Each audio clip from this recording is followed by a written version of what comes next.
It's in the news. I saw it in the news. What are the odds that you saw it too? What are the odds? What are the odds? Hey, Tony P, what are the odds? What is up? It's been a little while. I think I missed a week last week, but I am back. Almost missed a week this week. Not going to lie to you. Last week, I was in Austin, Texas. The stars at night are big and bright. Deep in the heart of Texas. Actually had a good time, man. It was some podcast partners on my other show, In Addition, which if you don't listen to, you should check it out. It's just called In Addition. Look it up. I did the other day. It's easy to find. Has a couple raccoons on the cover. Little classy cartoon raccoons. You'll know it when you see it, a.k.a. the Trash Pandas. It's a fun show where we just talk about, we just hang out. There's really no rhyme. We have a topic technically, but we just talk.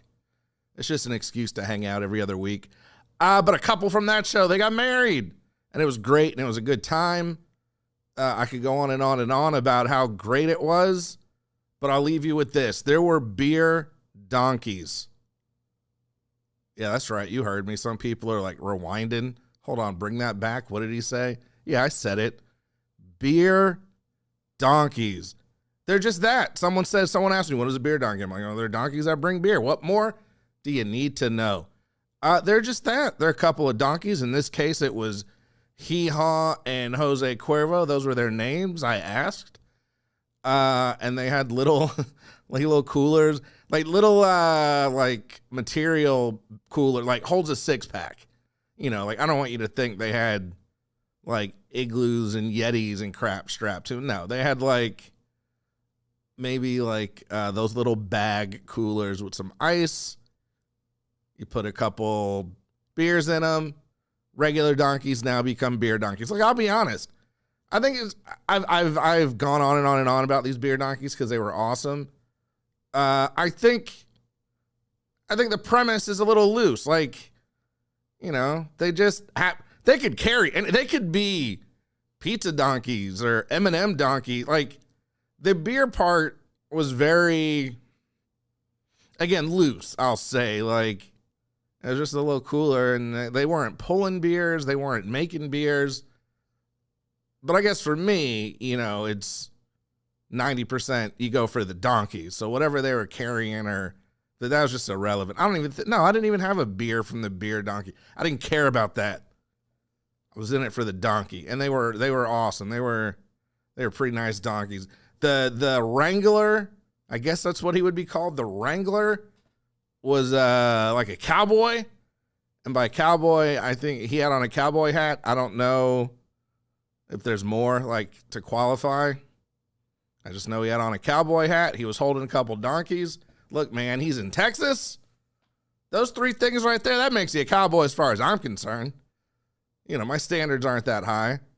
Super nice dude. He was like, yeah, man, these are my buddies. We travel around the state. We do this wedding thing. And because I was like, can I pet him? Or he was like, yeah, sure, of course. So I got to pet the beer donkeys and talk to the cowboy for a second. And it was a good time. There were a lot of other great things, but that's all I'm going to talk about for the wedding. So I didn't record last week. I was in Austin, Texas. This week, I'm actually on vacation. Got some time off for the 4th of July. And had I recorded last week, if I had recorded last week, I would not have recorded this week. I was laying on the couch watching The Simpsons as you do and was like, you know what, man? It's been 2 weeks. We need to chat. We need to chat about the weird and wacky news. Before we do that, go check out Greg Klima, another friend of mine who did the theme song. You can find him at Klima.com, K-L-Y-M-A. Also a nice person. He streams a lot on Twitch, tours around wineries and bars in the Northeast, and does awesome theme songs for podcast. Actually, I think I'm the only awesome theme song he did for a podcast. So let's not act like there's a bunch of them out there. I'm special. Damn it. So it's the 4th of July. Today is actually, as I'm recording this, the 5th of July, which means we survived the fireworks. Let's just get into it. Why do we need fireworks? Like, seriously. Just, Nobody's at-home fireworks are ever good.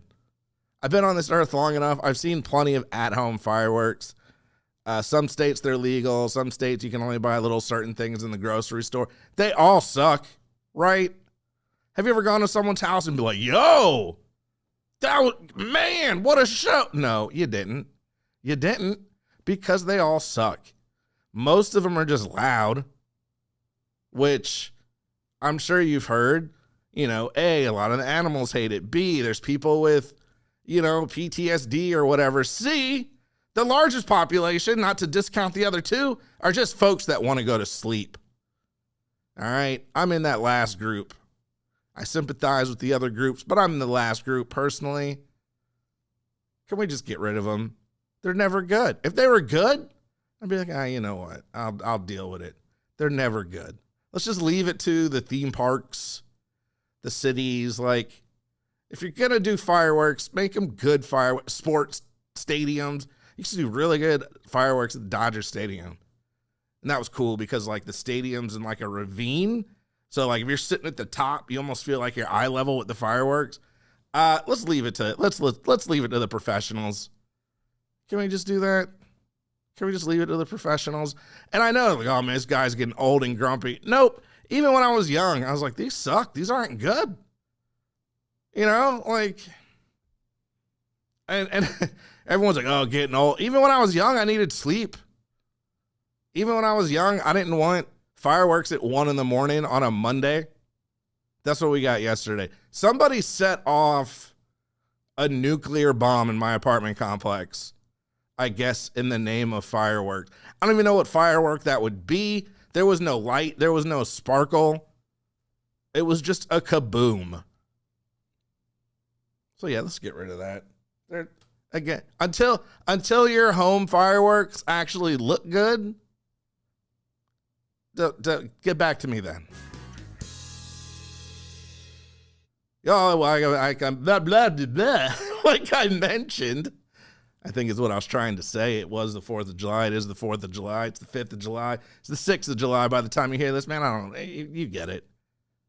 Which means we can only talk about one weird and wacky news item. The Nathan's Hot Dog Eating Contest, held at Coney Island, New York, as it is every Independence Day. Some people argue that's not even a real sport. Like me, I would say that. But the 2020 event would like to have a word with you. Not only did the top competitor arrive on crutches, this dude had like a busted foot or something. I don't know what he was doing. Now, I would argue any real sport you can play with a broken foot, but whatever, you know, we're splitting hairs. And then, if that wasn't enough drama, Joey Chestnut, the main dude that wins every year, asterisk, caveat, we'll get to that in a minute, had to fight off a protester. Somebody came on stage in like a Darth Vader mask, and they were protesting what they called a Death Star of, I think it was like a pork factory or something that makes the hot dogs. And so they got on stage and got a little too close, man. Protest all you want, but don't like push in front of the competitors. That's dangerous. So he had to like grab one by the neck and put him in a chokehold and wait for security to get there. It was crazy this year. As expected, Joey Chestnut, the top-ranked eater in the world and the all-time hot dog eating record holder with 76, easily won the event, which means he has won 15 of the last 16 contests and 7 straight. However, he was slipping.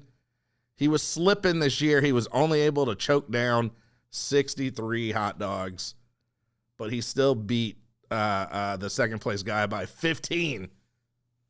Who's even are people even trying? I mean, Joey Chestnut's been doing this a long time. How are you still losing by 15 hot dogs? Why are you even there? You know? But anyway, Chestnut, didn't do his best. But again, he had a ruptured tendon in his leg. He had to fight off a person on stage. So all in all, he still did pretty good. However, the caveat, I forever, every year, until this man dies of a heart attack on stage, which I do not wish, but have you seen it? It's going to happen. God forbid. I don't want it to happen, but it's going to happen. I'm going to talk about this article, and I'm going to talk about Kobayashi because the Americans are holding him back. They're scared of Kobayashi. They don't want this 4th of July American holiday thing to be dominated by a Japanese man. So they are holding him down. Kobayashi has defeated Chestnut like virtually and in other areas because he's not allowed on like Coney Island or something crazy. I mean, who will be the best? You got to beat the best. Don't be scared. Don't be scared. All right. So why was he wearing this boot? According to Chestnut, it hurts his ruptured tendon, but I was in the zone. I was ignoring it. Who said the pain did slow down his overall pace, which I guess, again, why he only got 60 instead of 70. And then after about 17 hot dogs in, the protester got on stage. That would mess me up. Like, how do you, when you're just scarfing down hot dogs, how do you get back into that? In a statement posted to Twitter, the group, the protesters, were direct action everywhere, and they claimed the protest was against Nathan's pork supplier, Smithfield Foods. That's fair. They say they were exposed for animal cruelty, worker abuse, and pollution. That's fair, Just don't jump on the stage. That gets a little scary. So segregated like everything, there is a women's side of the competition. Okay. And Mickey Sudo, who was pregnant last year, had to take a break for a year, but came back. And so she missed a year because she had a child and came back and won by eating 40 hot dogs and destroyed last year's winner, Michelle Lesko, who only ate 26. Again, Michelle, what are you doing? Why are you there? Like, if last year I won, I only ate like 25 hot dogs, I'd be like, dog, I'm just going to take this belt and leave. The lady's coming back. So anyway, according to Pseudo, yes. I guess they interviewed her like, a real athlete, and she was like, I want to set an example to do things that you love and push yourself to your absolute limits. And when things get difficult, still give it a try. I mean, that's all true. I love that. But maybe not in the vein of eating 1,000 hot dogs. I don't know how they do it, man. It is gross to me. If you got to dip your food in a water in this case, but if you have to dip your food in something that your food shouldn't be dipped in just to eat it faster, that's disgusting. I had a hot dog maybe a couple months ago. I literally had one hot dog at Disney World. And then for like 2 weeks, you regret your life decisions. Like, man, should I have really eaten that hot dog? I hope I get out of this alive. I don't know. There's no telling with that hot dog. So I don't know how these folks do it. I could not eat 70 ever. Do they have the shame? Do they have like the 5th of July, the post gorging shame, or is that just me? I don't know.